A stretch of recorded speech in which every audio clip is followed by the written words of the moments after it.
Selamat sore sahabat Humas Polda Papua, salam presisi. Saya Brigpol William Ireu akan menyajikan berbagai informasi yang terjadi di wilayah hukum jajaran Polda Papua yang telah dirangkum tim Cendrawasih Live Polda Papua. Satgas Binmas Noken Ops Damai Kartens terus memberikan pelajaran kepada anak-anak di daerah pedalaman. Meski di daerah pedalaman dan memiliki keterbatasan, tidak menyurutkan niat untuk mencerdaskan anak bangsa. Hal tersebut diungkapkan Korwil Binmas Noken Ops Damai Kartens Intan Jaya, Ibda Arisandi Takoma, sesaat usai memberikan pembelajaran anak-anak di SD Yokotapa Rabu 3 Agustus 2022. Ibda Arisandi Tankoma mengatakan pihaknya memberikan pengajaran untuk anak-anak kelas 1 di SD Sugapa dan dirinya melihat anak-anak banyak yang tak menggunakan sepatu. Bahkan baju mereka juga sudah banyak yang tak layak pakai. Namun hal tersebut tidak menyurutkan semangat anak-anak untuk menuntut ilmu di sekolah. Menurutnya, antusiasme anak-anak untuk belajar sangatlah tinggi di Intan Jaya, Papua. Namun sayang semangat mereka tak dibarengi dengan perlengkapan sekolah yang layak. Selamat pagi, salam presisi. Saya Ibda Arisandi Tankoma, Korwil Binmas Noken, wilayah Intan Jaya. Saat ini saya berada di SD Negeri 1 Yokotapa. Pada saat ini kami melaksanakan kegiatan SIIPAR karena anak-anak yang dulu kami ajar di Polsek Sugapa saat ini sudah masuk sekolah. Oleh karena itu kami datang ke sekolah untuk melihat perkembangan mereka sudah sampai di mana mereka belajar dan mengenal huruf. Terima kasih. Kepolisian Resor Lani Jaya melakukan pengawalan pendistribusian bantuan sosial dari Kementerian Sosial Republik Indonesia. Bantuan tersebut diperuntukkan bagi masyarakat yang terdampak bencana alam di Kabupaten Lani Jaya. Bantuan sosial dari Kementerian Sosial Republik Indonesia tiba di Kabupaten Lani Jaya pada tanggal 30 Juli 2022 dengan 2 tahapan pengiriman. Tahapan pengangkutan pertama yaitu diterbangkan pada Jumat 29 Juli 2022 dari Jayapura dengan 1 pesawat sewa dan dari Timika dengan 2 pesawat sewa. Kemudian pengangkutan kedua pada 30 Juli 2022. Bantuan diterbangkan dari Jayapura dengan 1 pesawat sewa dan dari Timika dengan 5 pesawat sewa. Kabid Humas Polda Papua Kombes Pol Ahmad Mustafa Kamal mengatakan bantuan tersebut dikumpulkan di Mapores Lani Jaya. Bantuan tidak dapat didistribusikan segera karena beberapa faktor diantara cuaca dan akses jalanan. Pendistribusian dilakukan dengan menggunakan 3 truk milik Kemensos dan 1 truk milik Pemda menuju lokasi pertemuan yang telah ditentukan dan selanjutnya menuju ke distrik Kuyawage yang terkena musibah. Kabid Humas menambahkan adapun bantuan sosial yang disalurkan berupa makanan siap saji 1000 paket, makanan anak 500 paket, sembako 500 paket, beras 2.800 kg, selimut 1000 lembar, pakaian anak 500 potong, pakaian wanita dewasa 250 potong, dan pakaian pria dewasa 250 potong. Dari bencana tersebut dilaporkan ada 6 kampung yang terkena dampak bencana dan 2 diantaranya mengalami dampak cukup parah serta 3 orang meninggal dunia dan 1 orang dalam keadaan kritis. Informasikan terkait dengan bencana alam yang menimpa saudara kita masyarakat distrik Kuyawage Kabupaten Lani Jaya di akhir bulan Juli kemarin karena ada cuaca ekstrim yang mengakibatkan gagal panen. Sehingga masyarakat mengalami kelaparan dan Kementerian Sosial telah mengirimkan bantuan dibantu oleh Polres Lani Jaya, dikirim melalui 2 jalur baik dari Jayapura maupun dari Timika menggunakan pesawat dengan penerbangan 9 pesawat, yaitu makanan siap saji, kemudian makanan untuk anak-anak, sembako, beras, kemudian selimut, kemudian pakaian anak-anak, pakaian wanita dewasa dan pakaian pria dewasa. Semua itu sudah didistribusikan ke masyarakat di awal Agustus kemarin, yang dimana Polres Lani Jaya dengan Dinas Sosial dan Pemda setempat untuk menghantar semua kebutuhan masyarakat. Memang kita tahu bahwa ada beberapa warga masyarakat yang meninggal karena bencana tersebut. Namun demikian, Dinas Kesehatan kemudian Pemda Lanijaya beserta Propinda sudah melakukan langkah-langkah untuk mengatasi bencana tersebut.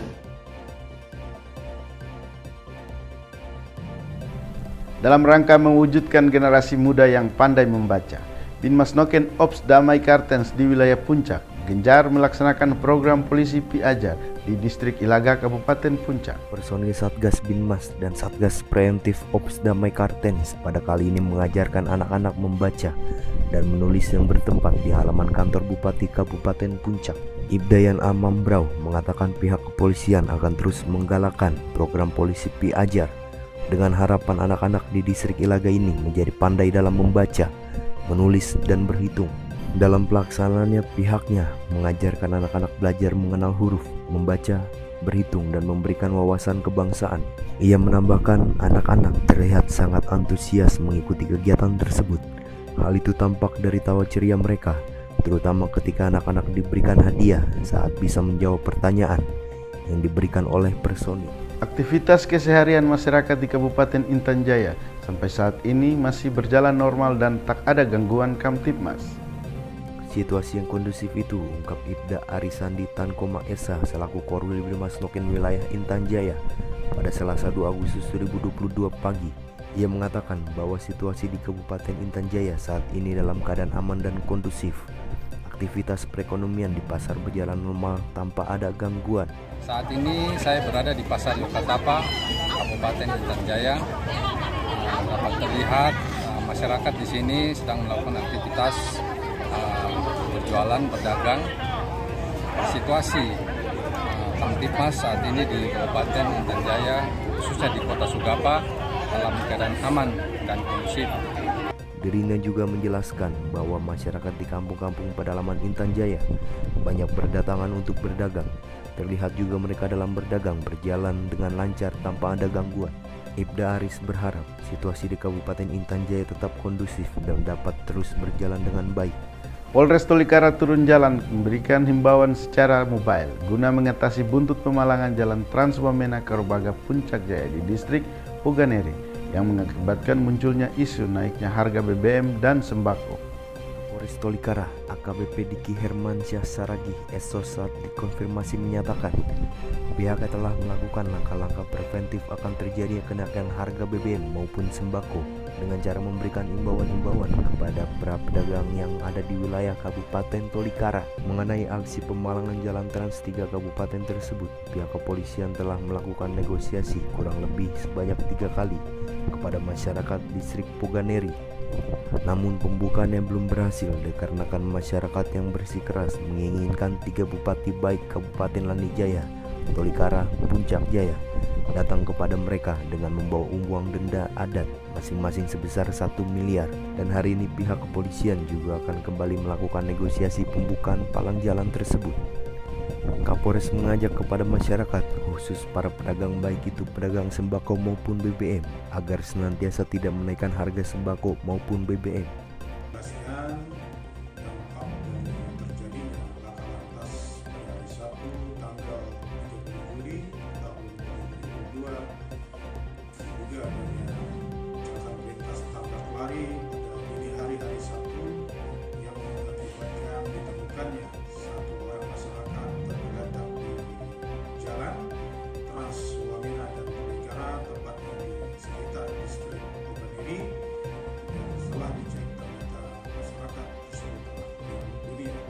Sejak itu hari Sabtu tanggal 30 Juli masyarakat di desa atau di distrik Puganeri melakukan pemalangan jalan trans dari Wamena menuju Tolikara, menuju Lanijaya dan menuju Puncak Jaya, sehingga pada hari ini hari Rabu tanggal 3 Agustus sudah 5 hari jalan trans Wamena Tolikara tertutup, tidak bisa dilalui, sehingga mengakibatkan dampak sosial ekonomi khususnya di Kota Karubaga, mengakibatkan menipisnya stok sembako dan menipisnya BBM, sehingga kami dari Polres Tolikara mengimbau untuk seluruh masyarakat khususnya pedagang di Kabupaten Tolikara dan juga tidak menaikkan harga.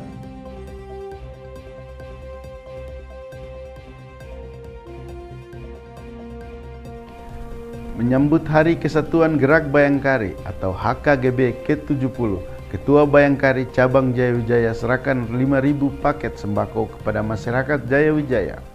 Kapolres Jayawijaya AKBP Hesman Napitupulu SH.SIK MH bersama Ketua Bayangkari Cabang Jayawijaya Nyonya Hesman Napitupulu menyerahkan bantuan berupa paket sembako kepada masyarakat di Kampung Hom-Hom, Distrik Hubikiak pada Kamis 4 Agustus sore. Bantuan paket sembako tersebut merupakan bantuan dari Ketua Umum Bayangkari Pusat Ibu Julianti Sigit Prabowo dalam program Bayangkari Peduli dalam rangka Hari Kesatuan Gerak Bayangkari atau HKGB yang ke-70. Ketua Bayangkari Cabang Jayawijaya Nyonya Diana Hesman Napitupulu mengatakan, hari ini kita telah menyerahkan bantuan dari Ibu Kapolri kepada mama-mama yang berada di Kampung Hom-Hom. Ini merupakan bentuk kepedulian Bayangkari kepada masyarakat. Ada sebanyak 5.000 paket sembako dari Ibu Kapolri yang akan dibagikan kepada masyarakat. Semoga bantuan ini bisa bermanfaat bagi masyarakat, khususnya masyarakat yang ada di Kabupaten Jayawijaya. Terima kasih Ibu Kapolri, Ibu Julianti Sigit Prabowo. Wah, wah, wah, wah. Kapolres Ndunga AKBP Rio Alexander Panelewen SIK memimpin langsung pembongkaran dan pengawalan sembako milik Haji Sahabudin yang memiliki toko sumber grosir dan Bapak Harun Jamaluddin yang memiliki kios Asifa dari Pelabuhan Batas Batu menuju Kota Kenyam, Kabupaten Ndunga. Kapolres Ndunga AKBP Rio Alexander SIK menjelaskan tugas ini merupakan operasi kemanusiaan dan kegiatan pengawalan ini tidak dipungut biaya dengan syarat pedagang tidak boleh menaikkan harga bama di Kabupaten Ndunga. Lanjut dikatakan Kapolres, TNI Polri akan terus memberikan pelayanan semaksimal mungkin agar semua kebutuhan masyarakat yang terkait dengan sembako atau hal lainnya yang ada di Kabupaten Ndunga dapat terpenuhi dengan baik. Di tempat yang sama, pemilik kos Asifa Bapak Harun Jamaluddin memberikan apresiasi kepada pihak keamanan TNI Polri yang sudah membantu masyarakat dengan memberikan rasa aman dan jaminan keselamatan saat melakukan penjemputan sembako di Pelabuhan Batas Batu. Di sisi lain, Kasatgas Humas Ops Damai Kartens Kombes Pol DRS Ahmad Mustafa Kamal SH berharap ketersediaan bahan pangan di Kabupaten Ndunga dapat memenuhi kebutuhan seluruh masyarakat. Jadi saya berterima kasih kepada pemerintah daerah, kepada kepolisian yang telah membantu kami juga untuk mengatasi keadaan yang ada di Kabupaten Kenyam. Jadi saya sangat berterima kasih sekali kepada Bapak Kapolres, Bapak Bupati yang telah membantu kami untuk mengadakan barang yang ada di Kabupaten Kenyam untuk mengatasi logistik dan roda perekonomian yang ada di Kabupaten Kenyam. Demikian sahabat Humas Polda Papua, informasi tadi sekaligus mengakhiri live streaming Cendrawasih Live Polda Papua. Tetap waspada dan salam presisi.